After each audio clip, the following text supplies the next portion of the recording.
just set my exposure to the highlights and I'm looking around my frame using the live view to see if there's something interesting that I can photograph. Like right up in there, you could do silhouettes, but right there, I could use these lines to lead my eyes into it and do that. Perfect. Face each other. Good. And I need you guys to go that way, away from that. Stop. Good. And can you move all of your hair behind you? Good.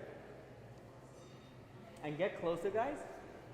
Good. So you're just facing each other, okay? So just shift over this way a little bit together.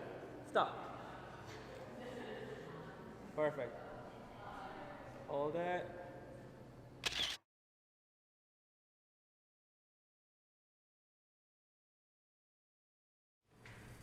Let's see if I can place this here without it falling away. What is that thing called down there? Which one? That gorilla one? Magma. What is it? It just contains the light into a spot without pushing it everywhere. So yeah, here we are in a stairwell from my old university.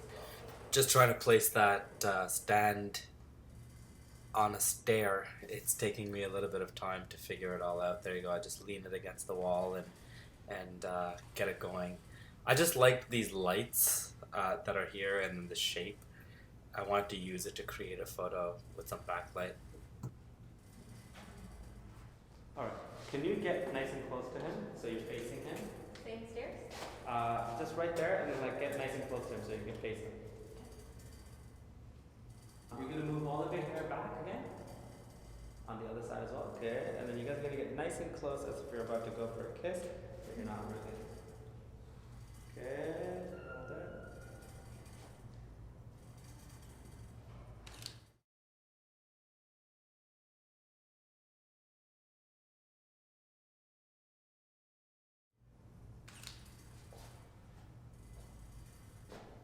Okay, that's nice.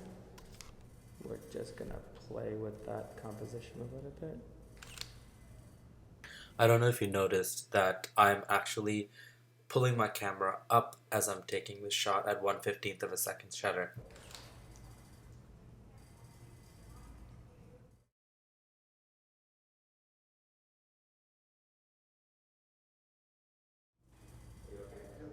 Here I'm actually changing the direction of the flash so it hits the wall instead of them this time.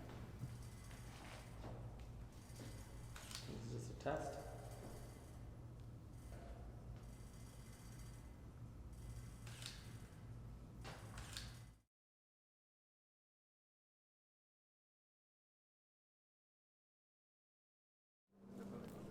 Right? You should have good light on me now. The reason for that is because the sun is that way, right? Okay? And now it's bouncing off this big wall over here. This is a great place to do portraits because you have this big fat softbox that's hitting your subject. So I'm gonna switch out to my 85 and do a few portraits. If you ever luck out and find a space like this where you have the sun on one side and a large reflective wall on the other, and you have something of interest that you can place the subjects in, I wouldn't move from here. I would just eke out as many shots as you can using this lighting setup. So you can use this light this way as a backlit but still kind of reflector filled light for doing all of your normal portraits. You can bring in all these rays and let them flare into your lens. You can also turn around to the other side and see the light as a silhouette here, as you can see it. You can place him as a silhouette and then her in the background, exposed for her highlights, do some fun things like that in layers. There's so many ways you can splice this light that I wouldn't move away from here if this was an actual engagement shoot. The light outside has transformed this space from a shitty location to actually a very, very good location to shoot because the hard light is falling in this building in little pockets where some places are brighter, some places are not.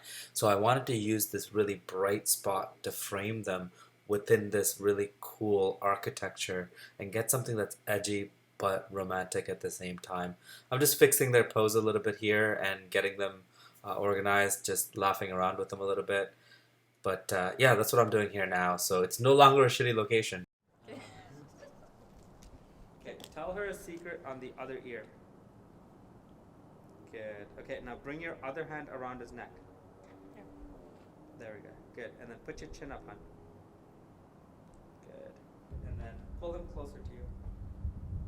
Good. And bring your chin up a little bit more.